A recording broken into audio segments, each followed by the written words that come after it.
All these stories has been around the industry for a long time.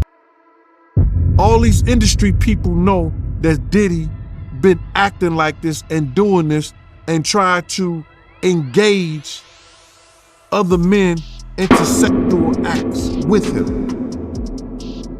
There was story that he was trying to get Chris Brown. There's stories about, those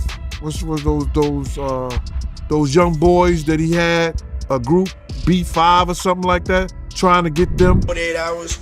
Right now, he's having 48 hours with Diddy, him and his boy. They're having the times of their lives, like where we hanging out and what we doing. We can't really disclose, but Well, things are going from bad to worse off Did because his former bodyguard just came out to expose him yet again for hurting and allegedly essaying young boys, including Usher and Justin Bieber. Gene has a whole lot to say on this issue, and y'all are not going to believe the evidence that he has brought because it is just insane. Y'all, Diddy is going down, down, down, and he is going down hard. It was curious. I got a chance to see some things. Yeah, but you were 13. What were you seeing? I went there to see the lifestyle. Right. And I saw it. And it was, but I don't know if I could indulge and understand what I was even looking at. It was pretty wild. Well, so it looks like things are getting worse and worse, and at this point, he just might as well keep his lawyers on a permanent retainer because at the rate that these people are coming out to expose him, he's going to need it. I just know his lawyers are going to be making millions upon millions of dollars off of this scandal alone. Now the reason it's getting worse is because his former bodyguard Gene is back at it again and is now coming up with more accusations of how Diddy allegedly eyed multiple young boys in Hollywood. Now Gene is no stranger to exposing Diddy because he has been doing it for years. But then those were just juicy stories of how Diddy was on the DL and how he used to have sex parties with several top Hollywood artists. But this time it is more sinister, because Gene is now revealing that Diddy used to have things with minor boys as well. Now, like I said, these rumors aren't exactly new because there has been talk for years about how Diddy allegedly groomed Usher and Justin Bieber when they were kids under his mentorship. In fact, federal investigators had sufficient reason to believe this because they investigated him back in 2013. At the time, there were reports that Diddy was being investigated by federal agencies for allegedly sleeping with young boys, according to reports during a debriefing session with federal investigators. James Roseman, the music manager turned kingpin, was reportedly questioned about the sexual preferences of entertainers, including in whether Diddy Combs was having intimate relationships with underage boys. According to a U.S. District Court filing, a prosecutor then asked about entertainers' intimate preferences, including but not only seeing Combs having intimate relationships with underage boys. Now, for those of you who don't know who James Roseman is or who Jimmy Henchman is, he used to be at the top of the music execs, but then he got hit with a long list of charges that got him life imprisonment. I'm talking murder for hire, money laundering, drug trafficking, and a bunch of more sketchy stuff like that. I mean, he's practically got a PhD in the shady sides of Hollywood. Now, here's the juicy part. Jimmy, with all his dark knowledge, got questioned by federal investigators about Diddy's intimate involvement with minor boys. And if there's one thing you got to know about these federal prosecutor guys, is that they don't mess around, especially when it comes to these serious crimes. Now, these feds weren't questioning him because what they saw in headlines on the news or anything like that. They probably had some serious dirt or credible reasons to believe that Diddy was knee-deep in some shady business with young boys. The feds don't just knock on your door for casual chat. They've usually got the gods if they're at your door, and they're definitely hunting for them. So the rumors were around at the time, and a couple of people in the industry even came out to talk about it. One such person was Orlando Brown, who claimed that Diddy allegedly gave him some mouth action when he was just a teenager. Yo, Diddy, you gave me the Ushka Smash. You gave me the Ushka Smuaf, the Smooth Smash. Diddy. Yeah, son. I mean, you gave me the Ushka Smuash. I love it, yo.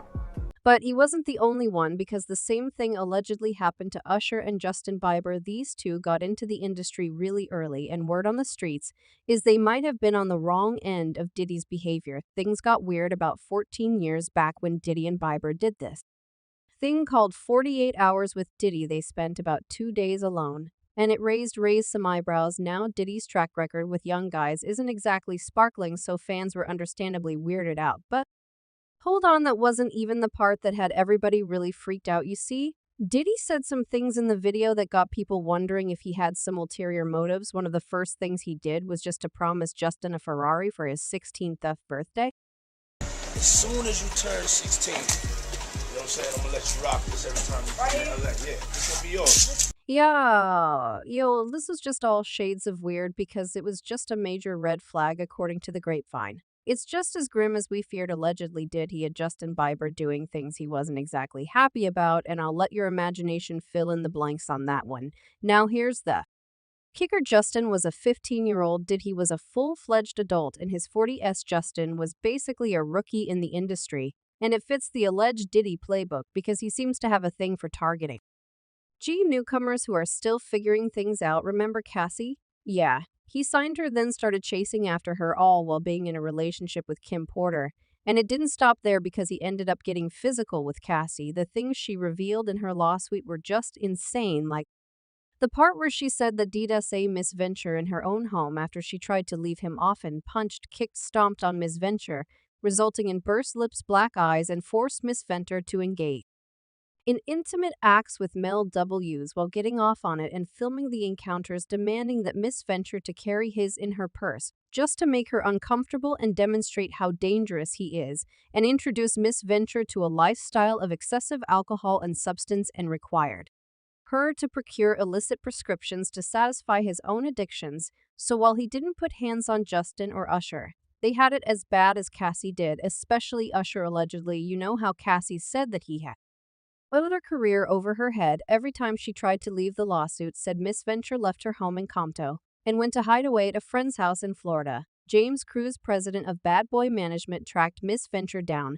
and told her that her single would not be released if she did not answer Mr. Combs' phone calls. A woman who worked at Sony Music reached out to her with a similar ultimatum concerning her record. Incredibly, Mr. Combs even convinced one of his attorneys to call Miss Venture raw. At this time, this lawyer told Miss Venture that it's in your best interest to call Mr. Combs back. Each time Miss Venture tried to run away, Mr. Combs and his powerful network would force her back to him. Well, allegedly, that's the same thing that Diddy did here. You see, Justin was new to the industry at the time, and there were reports that Diddy held his career over his head. Well, allegedly, he did the same thing to Usher, and in Usher's case, it was even worse because Usher literally lived with Diddy for years. According to reports, he allegedly held Usher's career over his head and forced him into an intimate relationship. Usher had had no choice because he was only 13 years old at the time, and he was desperate to save his career. Now Usher had been signed by L.A.